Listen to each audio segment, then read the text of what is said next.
Assalamualaikum warahmatullahi wabarakatuh, netizen di mana saja Anda berada. Beberapa hari belakangan ini publik diramaikan dengan pembicaraan pidato presentasi Menteri Agama di depan Kementerian Pan-RB pada Rabu 2 September yang menyinggung tentang radikalisme ASN yang dibawa oleh aktivis masjid yang good looking dan hafiz. Rapat Komisi 8 DPR pada 8 September kemarin juga telah mempersoalkan pidato ini. Pidato ini penting kita beri perhatian karena di dalamnya terkandung kebijakan pemerintah terhadap aktivitas keagamaan di Indonesia. Ada 3 isu besar dalam pidato Menteri Agama ini. Pertama, pihak yang tidak berdosa dan terbawa-bawa adalah orang yang good looking yang dinisbahkan dengan radikal. Tentu asosiasi ini aneh dan bisa membawa kesimpulan yang fatal. Apakah setiap aktivis masjid yang good looking pasti radikal, ataukah orang yang radikal pasti good looking?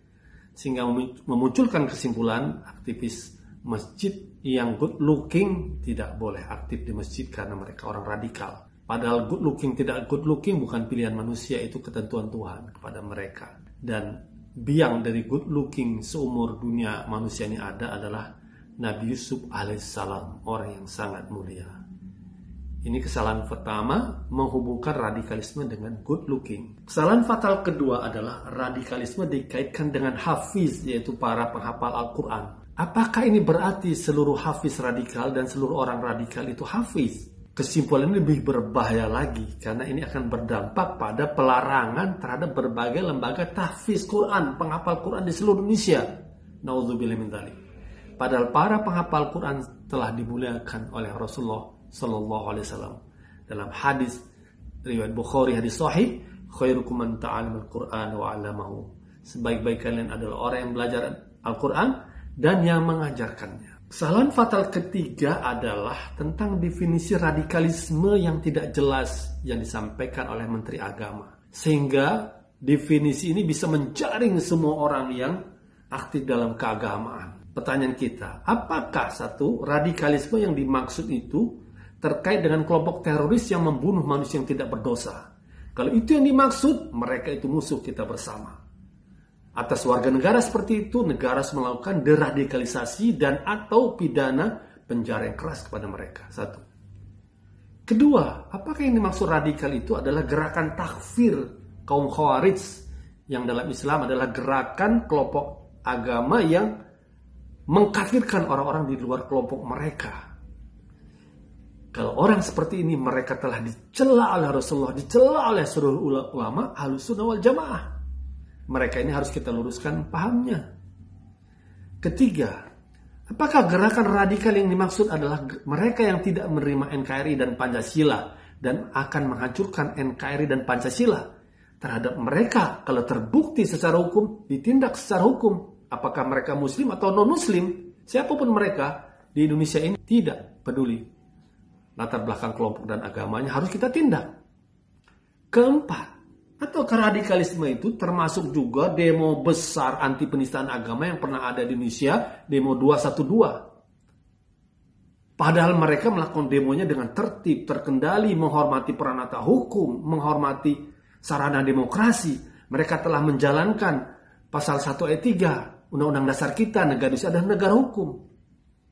Pasal 28E ayat 3, ekspresi menyatakan pendapat dijamin oleh konstitusi. Pasal 29 ayat 1 dan 2, negara berdasarkan ketuhanan yang Maha Esa, negara menjamin setiap penduduk untuk beribadat menurut agama dan kepercayaannya itu. Terhadap mereka ini jelas, mereka ini menjalankan aturan Undang-Undang Dasar kita. Maka penting bagi Menteri Agama untuk mendefinisikan radikalisme yang dimaksud seperti apa. Jangan sampai semua orang beragama takut dituduh radikal gara-gara definisi yang tidak jelas ini.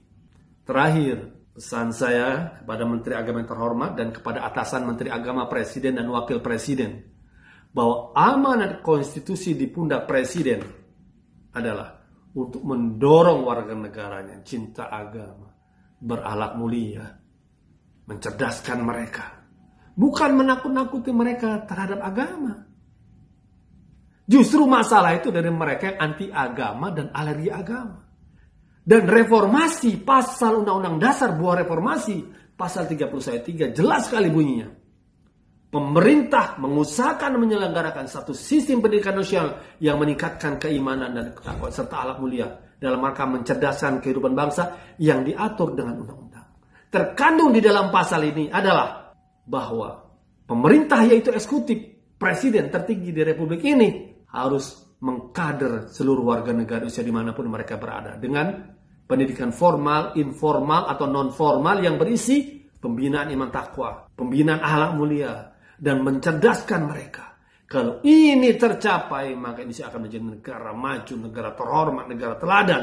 Karena kita telah membangun warga negara kita dengan iman takwa, akhlak mulia, dan mencerdaskan mereka. Itulah juga yang dicita-citakan oleh lagu Indonesia Raya. Bangunlah jiwanya, bangunlah badannya untuk Indonesia Raya. Mari kita bersatu untuk mewujudkan cita-cita kemerdekaan kita, cita-cita proklamasi, cita-cita Pancasila, Ketuhanan Yang Maha Esa, dan 4 sila lainnya, dan cita-cita Undang-Undang Dasar Pasal 31 ayat 3, Gerakan 313. Allahu Akbar, merdeka!